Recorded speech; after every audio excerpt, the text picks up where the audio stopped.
माँ, बेटा, घोड़ा बेचकर सोना और कमर कसना मुहावरे हैं। मुहावरों का अर्थ उनके शब्दों के अर्थ वाला नहीं होता। जैसा कि आपने देखा, यहाँ माँ ने 2 तरह के मुहावरों का प्रयोग किया, घोड़े बेच कर सो रही हो और कमर कस लो।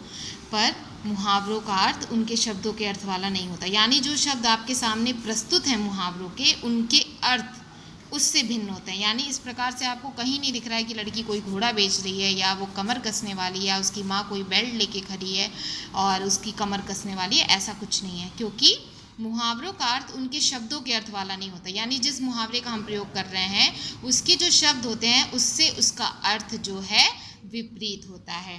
तो मुहावरे हमारी भाषा को सुंदर बनाते हैं, इनसे भाषा रोचक बन जाती है और ये वाक्य के हिस्से होते हैं।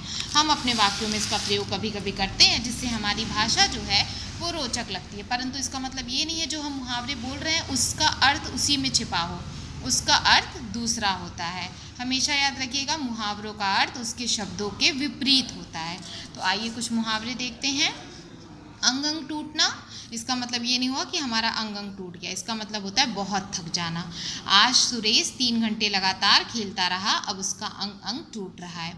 आसमान सिर पर उठाना मतलब शोर मचाना। अध्यापिका के देर से आने पर बच्चों ने आसमान सिर पर उठा लिया। आंखों का तारा बहुत प्यारा। सभी बच्चे अपनी माँ बाप की आंखों के तारे होते हैं। ईंट से ईंट बचाना, पूरा नष्ट करना। भारत ने पाकिस्तान की ईंट से ईंट बचा दी। फूला न समाना, बहुत खुश होना। प्रथम पुरस्कार पाकर राम फूला न समाया। हाथ बटाना, सहायता करना। हमें घर के काम में माँ का हाथ बटाना चाहिए। पीठ थपथपाना, शाबाशी देना। परीक्षा में अच्छे अंक आने पर माँ ने मेरी पीठ थपथपाई। मुंह में पानी आना, ललचा जाना। मिठाई देखकर मेरे मुंह में पानी आ गया। पेट में चूहे कूदना, बहुत भूख लगना। सारा दिन घूमने के बाद हमारे पेट में चूहे कूदने लगे। मुंह फुलाना, नाराज होना। तुम छोटी छोटी बातों पर क्यों मुंह फुला लेते हो। यानी आपने यहाँ जितने भी मुहावरे देखे, उसके अर्थ इन शब्दों से विपरीत थे, अलग थे।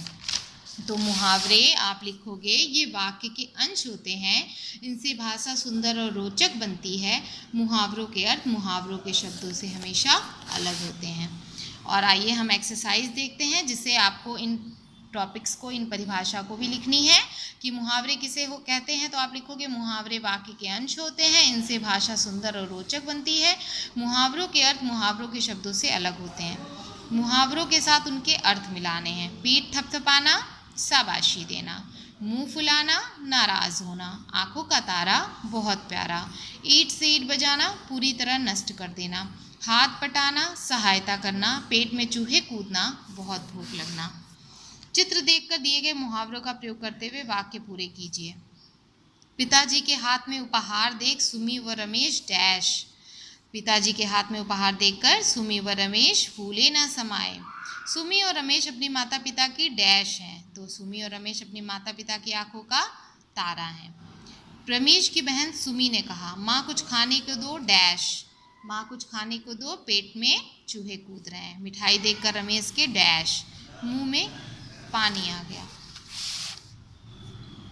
थर्ड, निम्नलिखित वाक्यों में मुहावरों के अर्थ दिए हुए, अर्थ के स्थान पर सही मुहावरों का प्रयोग कर वाक्य पुनः लिखना है।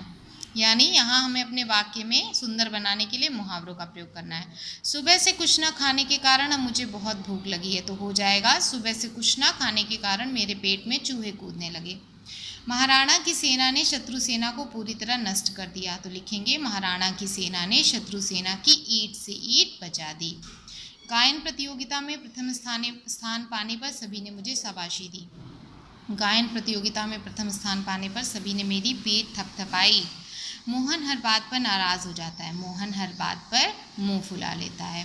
फुटबॉल मैच खेलकर मैं बहुत थक गया हूँ, फुटबॉल मैच खेलकर मेरा अंग अंग टूटने लगा। तो इस प्रकार से आपका लेसन मुहावरे जो है वो पूरा हो गया। मुहावरे वाक्य के अंश होते हैं, इनसे भाषा सुंदर और रोचक बनती है, और जो हम मुहावरे का प्रयोग कर रहे हैं उसके शब्द के विपरीत उसका अर्थ होता है। ये हमेशा इस बात को याद रखिएगा।